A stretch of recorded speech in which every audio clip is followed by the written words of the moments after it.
La hawla wa la quwwata illa billah. At the end of the day, the question is regarding the term Zabiha, or as we always say, what? Zabiha, or as we say, Zabiha. No doubt. You never heard that one? You never heard Zabiha? Nah, I don't believe that. You heard it, right? I mean, Zabiha. La. Zabiha. No doubt. Zabiha. Huh? Zabiha. No doubt. طيب. طيب. So we have Zabiha, Zabiha, Zabiha, and Halal. Are these terms newly coined, so on and so forth? For my humble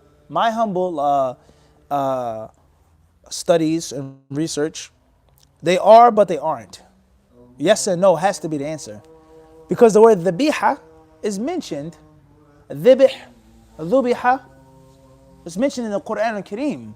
وَمَا ذُبِحَ عَلَى النُّصُبِ. It's mentioned, okay? وَفَدَيْنَاهُ بِذِبِحٍ عَظِيمٍ.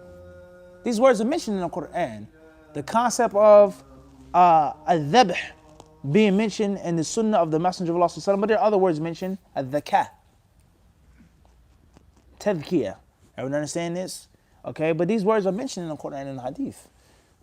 And anything which is derived from dhabaha, yadhbahu, dhubiha, everyone understand this? These things are mentioned.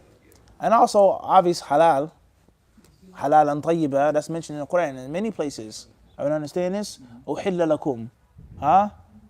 Mentioned many different versions of the word. So from that aspect, the word is not what? New. And of course, the concept isn't what? No. But the concept of just giving it the term Zabiha, has that been mentioned? Was that known back in the day? But I think that one of the reasons why it was, was how the people live today. And I'm going to ask the question once again. Did the Muslims in the past live in secular countries as minorities? In other words, a person may say the Muslims were the majority. The Muslims who had non-Muslim neighbors of Ahlul Dhimma, they were either Jews, Christians, or Majus. One of the three. And Jews, Christians, and Majus were supposed to do what? Slaughter the animal in the what? In the way that the Muslims slaughter it. So one could say, Tayyib, one could possibly make this statement what? One could say that there was no such thing as Zabiha halal. It was just what? Slaughtered. Everyone understand this? Now, when the Muslims encountered non-Muslims other than Kitabis, or Kitabis that did it in the wrong way, that's a different story. But did they use that term, Zabiha, Madhbuh? Did they even use those words how we use those words? At the end of the day, when we were in California, because this question needs a detailed answer, we run out of time. We were sitting at the table with Sheikh Ammar, Hafidhullah, and a few other brothers there. And I gave a story and he gave a story. The story that I gave was, there was a non-Muslim man who opened up a business. And the business that he had was a laundromat, or back in that, a laundromat. That's the real, right? That's a real classic term, right? So he had a laundromat, and he called the laundromat Halal Laundromat. The Halal Laundromat. So he had a Muslim friend. So he said, why are you calling this a Halal Laundromat? We Muslims don't differ over Tide or Bounty or Gain or what else is out there?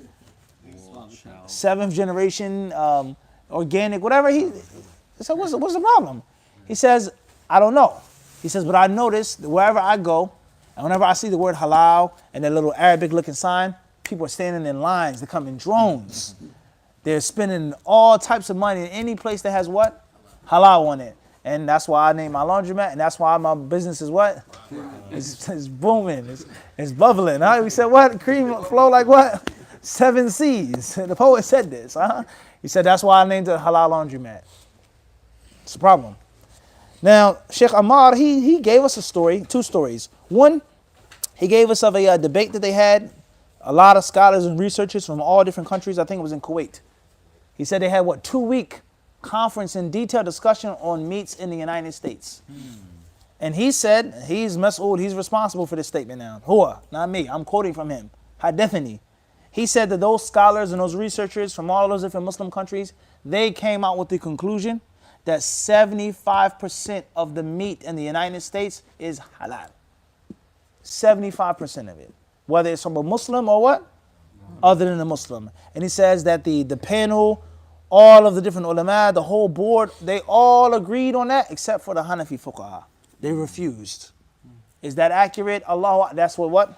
He said, I don't know him to be a liar, nor do I know him to be someone who's inaccurate with knowledge. All right? Then he told us another story in which there was a brother who used to work in a slaughterhouse, in a meat processing plant, or whatever. And he said that we would just tell the Muslims it's halal. But it wasn't what? Zabiha. It wasn't Zabiha halal. It was just what? Halal, meaning, is there Jews and there Christians? Bismillah, I need to meat. He said we would tell the Muslims this. We would just what? We would tell them.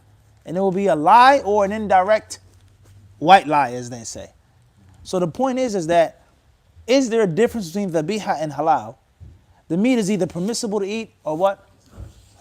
Bottom line. Kosher, slaughtered by a Christian, farm raised, hand slaughtered, whatever the case may be. And the lessons that we've done on slaughtering a few years back, we mentioned some of the ulama saying about even if they say in the name of the Masih, details they give about mentioning Allah's name by a Christian. Go back to those lessons, huh? Go back to those lessons which we've explained that in detail. Ala kulli hal, Zabiha and halal, I don't see the difference between the two. It's either haram or halal. Me, I would not consider KFC to be halal. If that's what you mean by Zabiha versus halal, then that's not halal to me. Unless the Muslims work there and they're supplying the chicken, then it's Zabiha and halal altogether. Everyone understand this? That's in brief, huh? Bikhtisar. And there's some books, inshallah, perhaps I'll refer you to, in which you can read more about this subject, inshallah ta'ala. Wallahu alam.